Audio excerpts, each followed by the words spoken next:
It seemed that Professor McGonagall had reached the point she was most anxious to discuss. The real reason she had been waiting on a cold, hard wall all day. For neither as a cat nor as a woman had she fixed Dumbledore with such a piercing stare as she did now. It was plain that whatever everyone was saying, she was not going to believe it until Dumbledore had told her it was true. Dumbledore, however, was choosing another sherbet lemon and did not answer.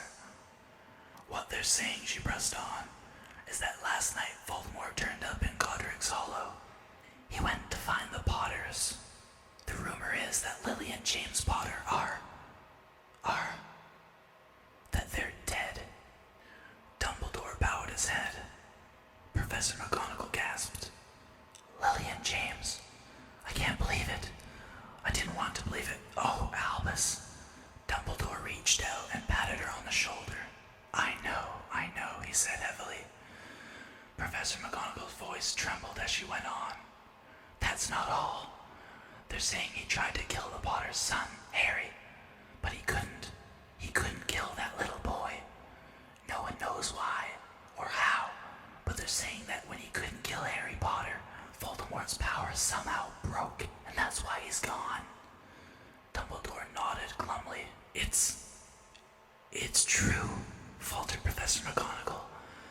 After all he's done, all the people he's killed, he couldn't kill a little boy. It's just astounding, of all the things to stop him. But how in the name of heaven did Harry survive? We can only guess, said Dumbledore. We may never know. Professor McGonagall pulled out a lace handkerchief and dabbed at her eyes beneath her spectacles. Dumbledore gave a great sniff as he took a golden watch from his pocket and examined it. It was a very odd watch. It had 12 hands, but no numbers. Instead, little planets were moving around the edge.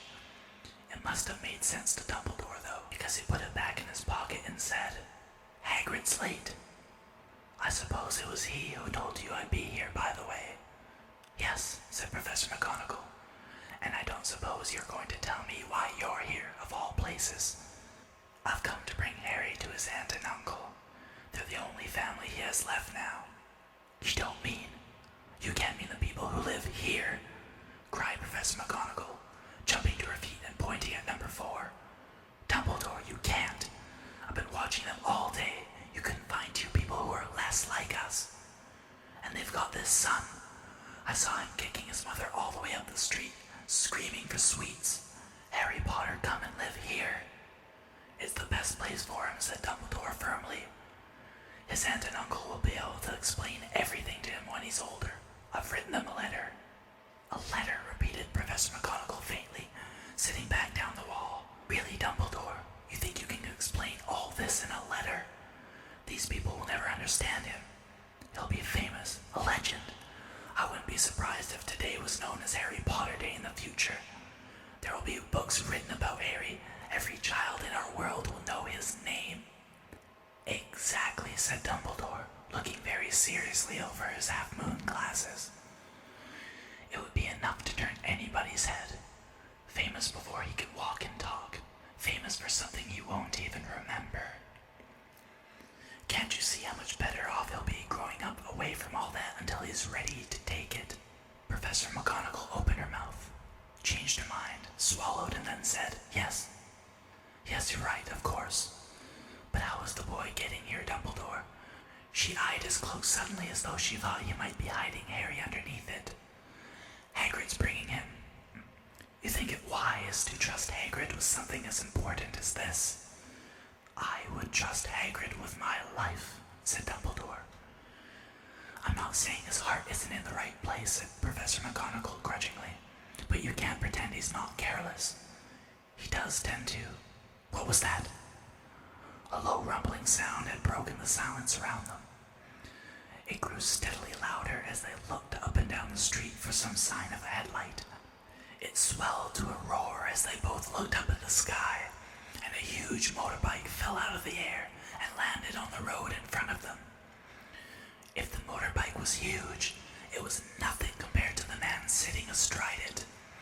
He was almost twice as tall as a normal man, and at least 5 times as wide. He looked simply too big to be allowed, and so wild, long tangles of bushy black hair and beard hid most of his face. He had hands the size of dustbin lids, and his feet in their leather boots were like baby dolphins. In his vast, muscular arms, he was holding a bundle of blankets. "Hagrid," said Dumbledore, sounding relieved. "At last! And where did you get that motorbike?" "Borrowed it, Professor Dumbledore, sir," said the giant, climbing carefully off the motorbike as he spoke. "Young Sirius Black lent it to me. I've got him, sir." "No problems, were there?" "No, sir. House was almost destroyed, but I got him out right before the muggles started swarming around. He fell asleep as we were flying over Bristol." Dumbledore and Professor McGonagall bent forward over the bundle of blankets. Inside, just visible, was a baby boy fast asleep. Under a tuft of jet black hair over his forehead, they could see a curiously shaped cut, like a bolt of lightning. "Is that where?" whispered Professor McGonagall. "Yes," said Dumbledore. "You'll have that scar forever." "Couldn't you do something about it, Dumbledore?" "Even if I could, I wouldn't. Scars can come in useful. I have one myself above my left knee, which is a perfect map of the London Underground." "Well, give him here, Hagrid. We'd better get this over with." Dumbledore took Harry in his arms and turned towards the Dursleys' house. Could I say goodbye to him, sir?" asked Hagrid. He bent his great shaggy head over Harry and gave him what must have been a very scratchy, whiskery kiss. Then suddenly Hagrid let out a howl like a wounded dog. "Shh!" hissed Professor McGonagall. "You'll wake the muggles." Sorry," sobbed Hagrid, taking out a large spotted handkerchief and burying his face in it. I can't stand it. Lily and James dead, and poor Harry off to live with muggles. Yes, it's all very sad, but get a grip on yourself, Hagrid, or we'll be found," Professor McGonagall whispered, patting Hagrid gingerly on the arm as Dumbledore stepped over the low garden wall and walked toward the front door. He laid Harry gently on the doorstep, took a letter out of his cloak, tucked it in Harry's blankets, and then came back to the other two. For a full minute, the three of them stood and looked at the little bundle. Hagrid's shoulders shook. Professor McGonagall blinked furiously as the twinkling light that usually shone from Dumbledore's eyes seemed to have gone out. "Well," said Dumbledore finally, "that's that. We've no business staying here. We may as well go and join the celebrations." "Yeah," said Hagrid in a very muffled voice. "I'll be taking Sirius's bike back. Good night, Professor McGonagall." "Professor Dumbledore, sir." Wiping his streaming eyes on his jacket sleeve, Hagrid swung himself onto the motorbike and kicked the engine into life. With a roar, it rose into the air and off into the night. "I shall see you soon, I expect, Professor McGonagall," said Dumbledore, nodding to her. Professor McGonagall blew her nose in reply. Dumbledore turned and walked back down the street. On the corner, he stopped and took out the silver put-outer.